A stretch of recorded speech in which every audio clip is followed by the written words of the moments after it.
আমরা বাংলাদেশ জাতীয়তাবাদী শ্রমিক দল কেন্দ্রীয় কমিটি এবং শ্রমিক দলের ঢাকা মহানগর উত্তর এবং দক্ষিণে নেতৃবৃন্দ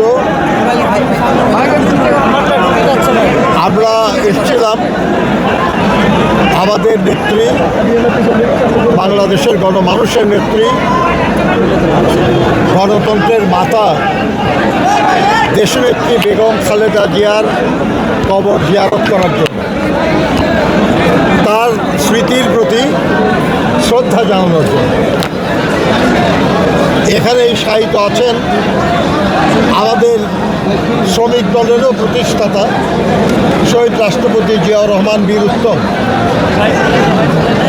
আমরা তাদের দুইজনের প্রতি শ্রদ্ধা জানিয়েছি, তাদের দুইজনের জন্য দোয়া করেছি আমরা। এবং আমরা এই দেশের যারা শ্রমজীবী মানুষ, আপনারা যারা সংবাদকর্মী, আপনারাও শ্রমজীবী মানুষ, আমরা এই মানুষ দুইজনকে খুবই শ্রদ্ধা করি। শুধু আমাদের দলের নেতা হিসাবে না, শহীদ রাষ্ট্রপতি জিয়াউর রহমান নিজেকে শ্রমিক বলে ঘোষণা করে আমাদের সবাইকে সম্মানিত করেছিলেন, মর্যাদা দিয়েছিলেন। আর এই শ্রমজীবী মানুষের জন্য তার অসংখ্য অবদান আছে। দেশনেত্রী বেগম খালেদা জিয়াও শ্রমজীবী মানুষের জন্য অনেক কিছু করেছেন। ব্রিটিশ আমল থেকে যে শ্রম আইনগুলি ছিল এর অনেকগুলি পরস্পর বিরোধী ছিল এবং এতগুলি আইন নিয়ে কাজ করা শ্রমিক আন্দোলনের জন্য এবং দেশের জন্য কষ্টকর ছিল। উনি প্রথম 2006 সালে বাংলাদেশ লেবার কোড এটা প্রণয়ন করেন, অনুমোদন করেন। আজকে একটা মাত্র শ্রম আইন দিয়ে আমরা শ্রমিক আন্দোলন করি এবং শ্রম বিষয়ে রাষ্ট্র পরিচালিত হয়। শ্রমজীবী মানুষের কল্যাণের জন্য অনেক কিছু তিনি করেছেন এবং তার বিশেষ গুরুত্বপূর্ণ হলো শ্রম কল্যাণ ফাউন্ডেশন।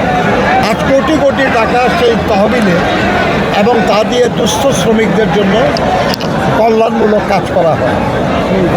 আমাদের অত্যন্ত শ্রদ্ধার মানুষ, আমরা তাদের আত্মার মাগফিরাত কামনা করি, আল্লাহ তাআলার কাছে প্রার্থনা করি আল্লাহ যেন তাদেরকে বেহেশত নসিব করে আর আমাদেরকে যেন শক্তি দেন আল্লাহ, যে তারা যে পথে যেভাবে এ দেশের মানুষের জন্য কাজ করেছেন আমরা যেন সেই কাজটা সম্পন্ন করতে পারি। আমরা বলি উৎপাদনের রাজনীতি, উন্নয়নের রাজনীতি। উৎপাদন ছাড়া উন্নয়ন হয় না, আর উৎপাদনের মূল হাতিয়ার হলো শ্রমজীবী মানুষ। সেটা কারখানায় উৎপাদন বলুন আর অন্য কোনো সার্ভিস বা পেশায় বলুন, এটা যেহেতু শ্রমজীবী মানুষ ছাড়া উন্নয়ন এবং সমৃদ্ধি আসে না, দেশের কল্যাণ হয় না, জনগণের কল্যাণ হয় না, সেহেতু সেই শ্রমজীবী মানুষকে যারা ভালোবাসতেন তাদের সবাই ভালোবাসা উচিত। আমরা এই ভালোবাসা